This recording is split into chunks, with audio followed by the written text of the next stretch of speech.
মানবাধিকার হচ্ছে সেসব অধিকার যা জাতীয়তা, লিঙ্গ, বর্ণ, ধর্ম, ভাষা অথবা অন্য যে কোনো অবস্থান নির্বিশেষে মানুষের নিকট অন্তর্নিহিত। এইখানে প্রধানত দুটি অংশ, একটি হলো মানবাধিকার সেই সব অধিকার, এই পর্যন্ত, দ্যাট যুক্ত করে এখানে বাকি অংশটা আমাদেরকে লিখতে হবে।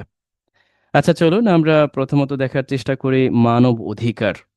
মানব অধিকার, হিউম্যান রাইটস, এই জায়গাটায় হচ্ছে আছে আমরা একটু সহজভাবে নিতে পারি। আমরা বলতে পারি মানবাধিকার বলতে বোঝায়, যেহেতু এটা একটা সংজ্ঞা। আচ্ছা, আমরা রিফার টু দিতে পারি, অথবা আমরা বলতে পারি যে হচ্ছে অথবা হয়। মানবাধিকার হলো, এই জন্য আমরা, যেহেতু সাবজেক্টে প্লুরাল সেন্সে আছে, আমরা আর লিঙ্কিং ভার্ব ব্যবহার করলাম। সেই সব অধিকার, সেই সব বলতে দোজ রাইটস। আমরা যদি বলি এইসব অধিকার বা এইসব বই, তখন আমরা বলি দিস বুকস। দিসকে এখানে ডিটারমাইনার হিসেবে ব্যবহার করি। সেই সব বলতে আমরা দোজকে ডিটারমাইনার হিসেবে এখানে ব্যবহার করছি। সেই সব অধিকার। এখন এই সেই সব অধিকারকে আবারও দ্যাট রিলেটিভ প্রোনাউন যুক্ত করে আমরা এইখানে এই অতিরিক্ত তথ্য সংযোজন করে দেব এইগুলো। এখন দ্যাট সেইগুলো হলো, এখানে দেখুন নাই, সেইগুলো হলো ব্যাপারটা নাই, কিন্তু আমাদের একটা লিঙ্কিং ভার্বের সাহায্য নিতে হবে। যে এই রাইট গুলো হলো, এখন এক এক করে আমরা বলে যাব। আমরা বলতে পারি সেই রাইট গুলো হলো কি, মানুষের নিকট অন্তর্নিহিত, মানে যেটা আমরা বলতে পারি যে সহজাত প্রবৃত্তি মানুষ জন্মগতভাবে পেয়ে থাকে, যদিও এখানে এই শব্দটা এখানে ব্যবহার করা হয়েছে অন্তর্নিহিত। অন্তর্নিহিত ইংরেজিটা হচ্ছে ইনহারেন্ট। আচ্ছা, ইনহারেন্ট, মানুষের নিকট। এরপরে আমরা এই লিস্টটা দিয়ে দেব, জাতীয়তা, লিঙ্গ, বর্ণ যেগুলো আছে।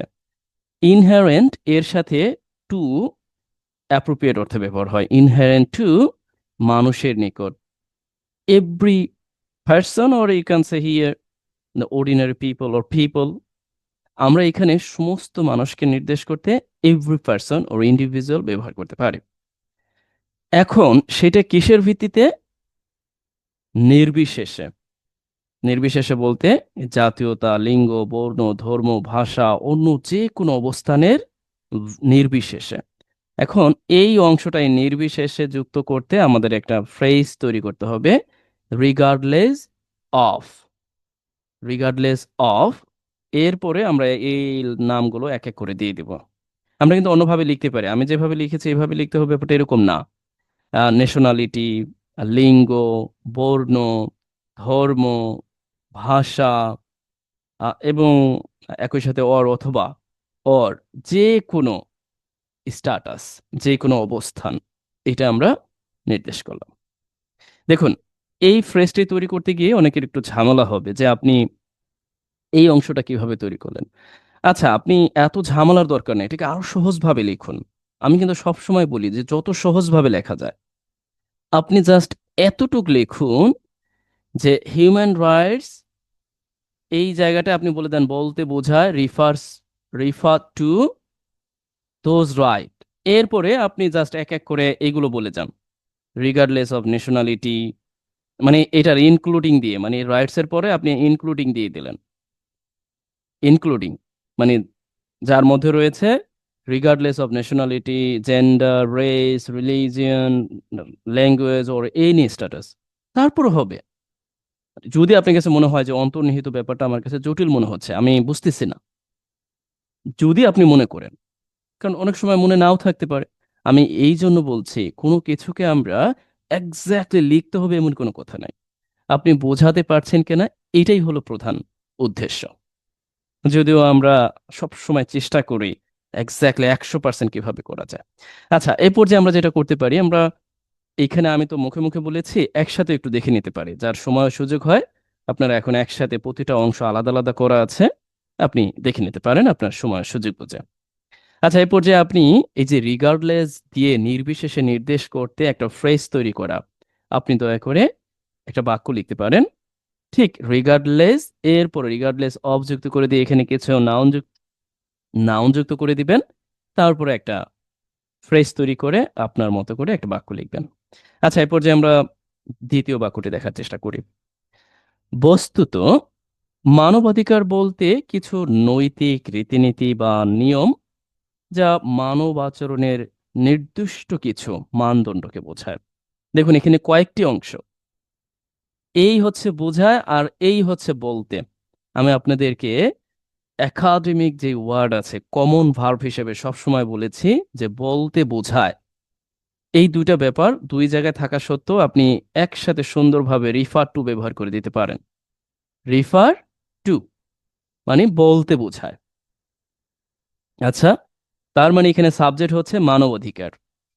এরপর আপনি এই যে কিছু নীতি নিয়ম কানুন, আবার এই নিয়ম কানুনকে নির্দেশ করার জন্য এই যা দ্যাট ব্যবহার করে দিবেন, জাস্ট হয়ে গেল। আচ্ছা, চলুন আমরা এখন একটু দেখার চেষ্টা করি।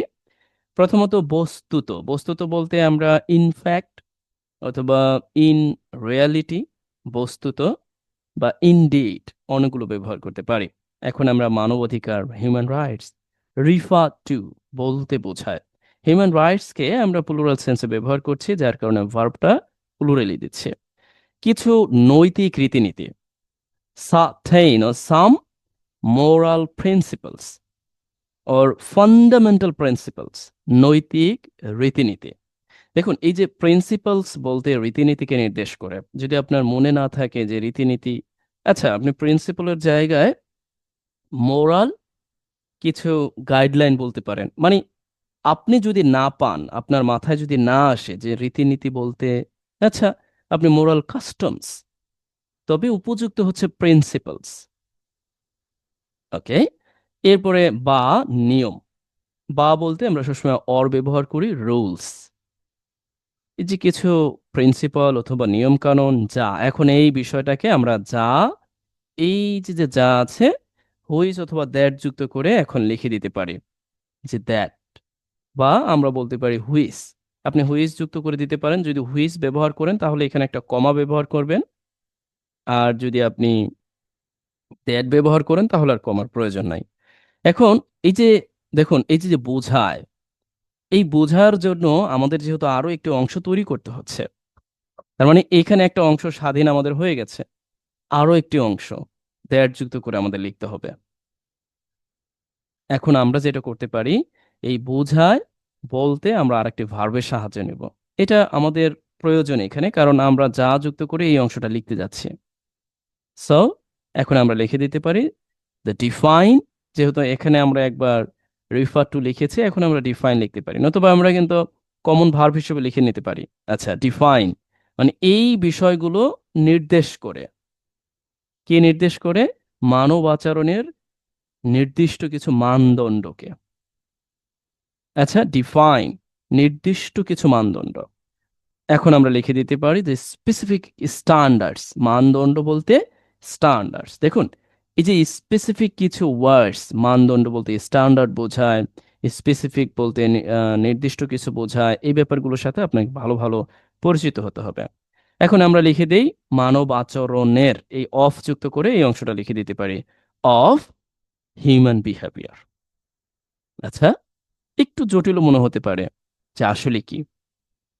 দেখুন আমরা যখনই দ্যাট যুক্ত করে কোনো অংশ অতিরিক্ত হিসাবে ব্যবহার করব, অবশ্যই আমাদের সেই অংশটা অ্যাডভার্বিয়াল ক্লোজ আকারে নতুবা কনজাংশন যুক্ত করে একটা ক্লোজ আকারে লিখতে হবে। And that is why you need to use here a verb define. আচ্ছা, আশা করছি বুঝতে পেরেছেন। তারপরেও যদি আরো বিস্তারিত জানতে চান তাহলে এখান থেকে দেখে নেবেন, বলা আছে কোন অংশের কি নাম, কোন অংশটা কিভাবে অর্থ দিচ্ছে। আপনি রিফার টু অথবা মিন ব্যবহার করতে পারতেন। এই যে অংশটা মানব আচরণের নির্দিষ্ট কিছু মানদণ্ড নির্দেশ করে, আপনি চাইলে এটা বসাই দিতে পারেন। আচ্ছা, আবার আপনি চাইলে এই refer to K common verb হিসেবে নিয়েও লিখতে পারেন। তা কেমন? যেমন ধরেন আমি বলে দিলাম কি, এইভাবে না, আমি বলে দিলাম যে দ্যাট আমার প্রয়োজন নাই, দ্যাট আমি উঠাই দিলাম। কেমন? আচ্ছা, দ্যাট উঠাই দিয়ে এখন আমি জাস্ট দ্যাট উঠাই দিতে পারি, নাও দিতে পারি, আমি দ্যাট দিচ্ছি, দ্যাট আর জাস্ট হয়ে গেল। আমার কথাটা বুঝতে পারছেন? আপনাকে জটিল মনে হচ্ছে, আপনি সহজ করে নেন। আপনি বলে দেন যে এই বিষয়গুলো বলতে বোঝায় মোরাল প্রিন্সিপাল অর রুলস, যেইগুলো হলো দ্যাট, তার মানে এইগুলোকে নির্দেশ করা হয়েছে, এইগুলো হলো specific standards of human behaviour. এভাবে হচ্ছে। এখন আপনি যদি বলেন যে না আমি এটাও দিব না, আচ্ছা, বাদ দেন, এটাও আপনার দেওয়ার প্রয়োজন নেই। আপনি যদি এভাবে দিয়ে দেন অ্যান্ড, তারপরও হবে।